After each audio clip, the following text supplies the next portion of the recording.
Sounds connected, right? Like it's actually going somewhere. Most players never reach that point even after years of transcribing and practicing scales. But what if I told you you could take something that small and turn it into endless creative solos? In this video, I'll be going over the #1 practice routine for your improv that will help you effectively build your soloing skills.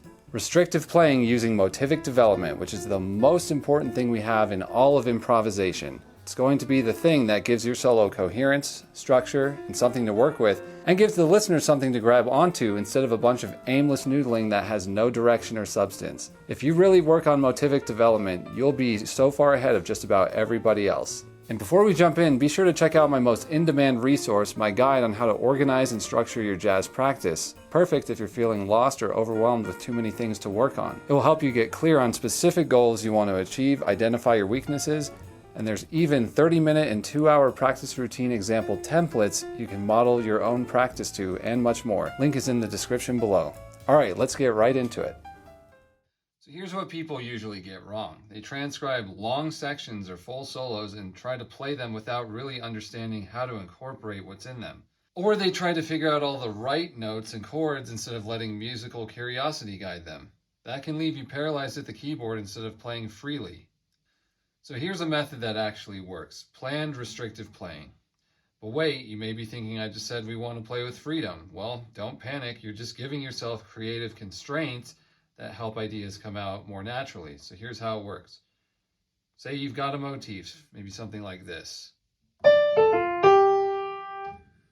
And now pick a constraint. So for this one, I'll change the notes but keep the rhythm the same. I'll do this over the changes of Alone Together.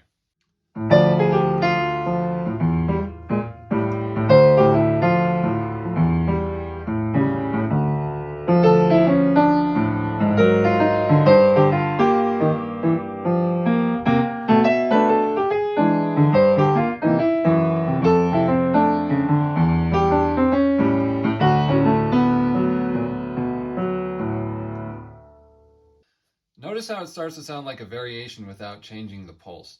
So you're going to choose a constraint and play freely within that constraint. For example, you play a motif and use the same kind of rhythm throughout a solo and start to develop it slightly throughout. Next, we'll repeat a musical pattern. So this time I'll keep the shape of the motif in mind, but the notes in the rhythm can change. For example, over a 2-5-1.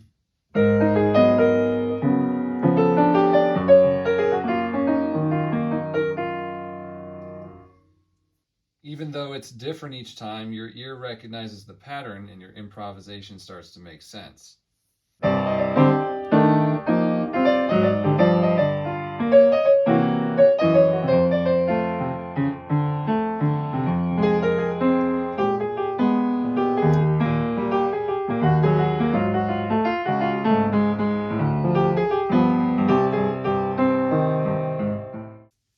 Okay, so the last one is expansion. So that means each time I play the motif, I'll expand on it and improvise before returning to the original idea and restating it. So let's say my motif is this, or,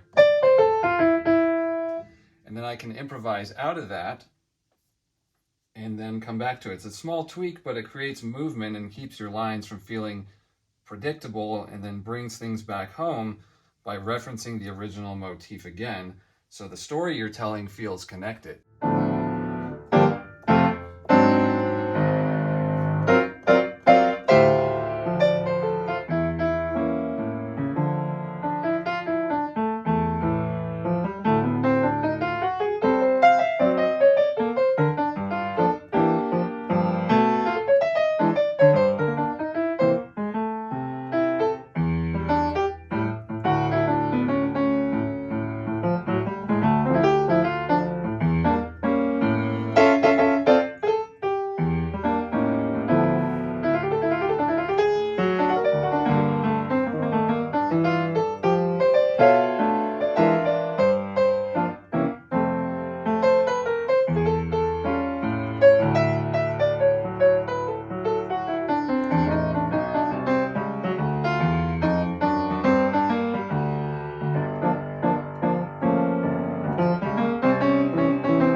These motivic development exercises are just a glimpse of some of the high-level ones of what you can learn step by step in depth, plus an entire buffet of other improv and soloing techniques in my Complete Jazz Improv System course. You can get all the details from the link in the description below. Before you go, here's a challenge. Choose a motif, decide on a constraint, and see if you can keep to it for a whole chorus over a tune, and let your ears be your guide as you have some fun at the keyboard.